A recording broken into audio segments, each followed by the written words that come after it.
Possible I have the power to do something such that were I to do it, Abraham would never have existed. Similarly, it's possible I have counterfactual power over the Peloponnesian Wars having occurred.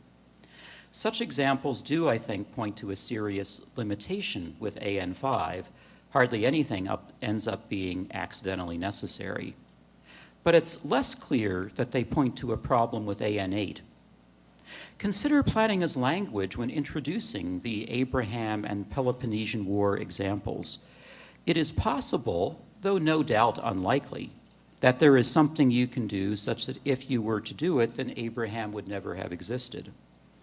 It is possible, though no doubt monumentally unlikely, that there is something you can do such that if you were to do it, then the Peloponnesian War would never have occurred.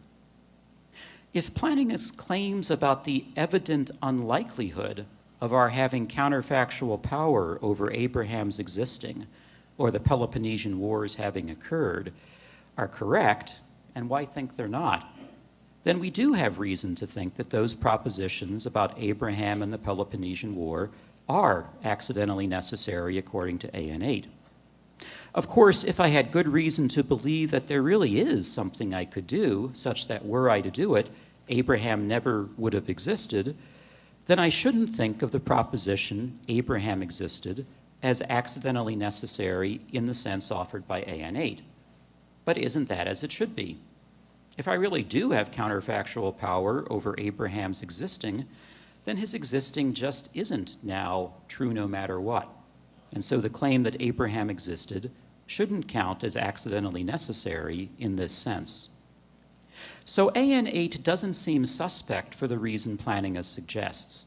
It probably should be tidied up in a couple of respects, though. First, our account probably should specify, as Plantinga's other analyses do, that the actions in question are ones the agent has the power to perform. And second, for reasons similar to Plantinga's for moving from AN6 to AN7, it probably needs to be generalized to take account of multiple agency.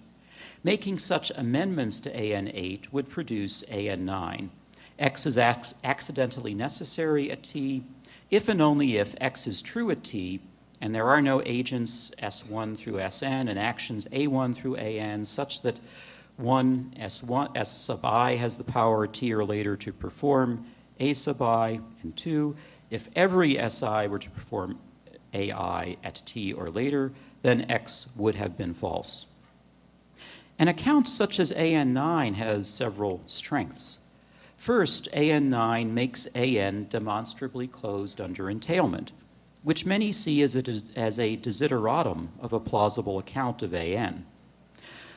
Of course, since the argument requires closure, it would not be uncharitable to suggest that AN9 might well be the notion of AN that many advocates of the argument have in mind. Secondly, though, AN9 allows the Molinist at least, to escape from the version of the argument it generates. For assuming that God has middle knowledge, it seems eminently plausible to say that premise 3 of the argument is false. Since Cuthbert is free, he could refrain from buying the iguana. And if he were to refrain, then God never would have foreknown that Cuthbert would buy the iguana. Finally, a number of the problem cases for other accounts don't seem to affect AN9. So the true no matter what account of AN offered by AN9 is one which I think deserves respect. On many occasions, this, or at least something very close to this, might well be what philosophers have in mind when they appeal to AN. Needless to say, I'm not suggesting that with AN9 we've finally captured the notion of accidental necessity.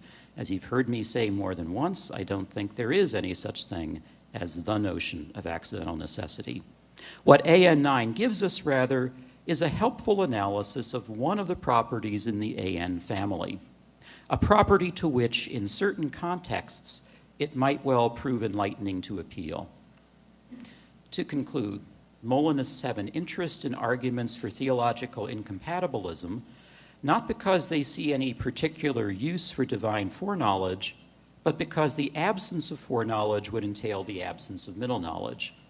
The typical argument for theological incompatibilism appeals to a notion of accidental necessity.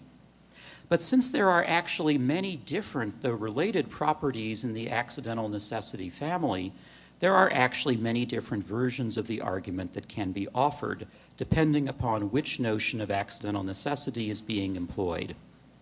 And though I think Molinists needn't feel threatened by any of these versions, we can't sensibly determine how a Molinist should respond to a specific version of the argument until we're clear on which variety of accidental necessity is in play.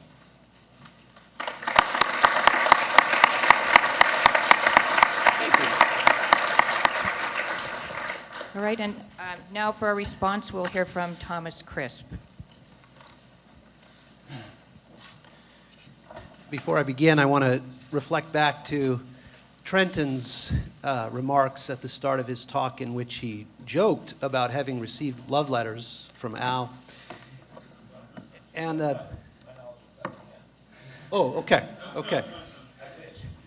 Well, I want to just share that I, in fact, did receive love letters from Al, because I accidentally once sent him a love letter. Not exactly. That's over-exaggerating. I sent him a note, totally by accident, that had all sorts of pet names in it that was intended for my wife. And this was one of those email accidents that you hope never happens. I was a second-year grad student and was hoping to study with Al and didn't know that I'd be able to. And so I fired off these emails thinking I was sending them to my wife. And then, much to my surprise, I get a reply back from Al in the same spirit.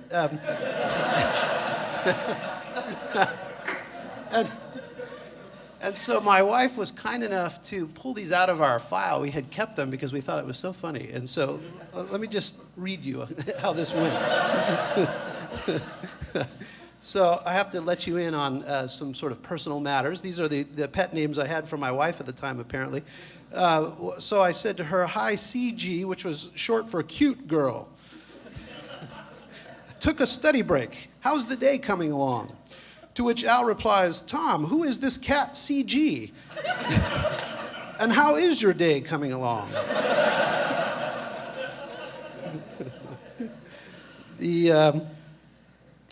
The second note went as follows. Unfortunately for me, I fired off 2 of these emails. "Me, I gotta go pick up the boy." That's our dog. "Talk to you later, honey gator." Al, "Tom, I certainly have no objection to your going to pick up the boy. Have a good day, sweetie croc."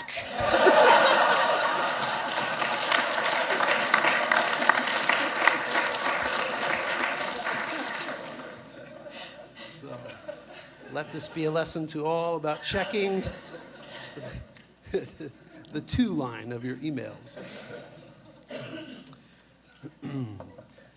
The usual argument for theological incompatibilism goes something like this, helping ourselves to Tom's abbreviations. KX is short for God knows that X, PX is short for it was the case that X, and NX is short for it is accidentally necessary that X, and letting C be some true future contingent proposition about the free act of a creature, that Cuthbert will freely buy an iguana at time t in the future, say, we may put the argument as follows.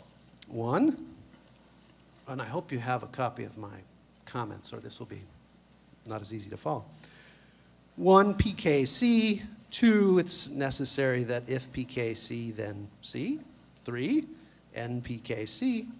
4, therefore, NC. Following Tom, let us call this the argument. The Molinist reply to the argument, say many, is to deny that accidental necessity is closed under entailment, to deny then that the argument is valid. Tom argues with customary skill that that's not quite right, there are many ways of construing the notion of accidental necessity and different ways of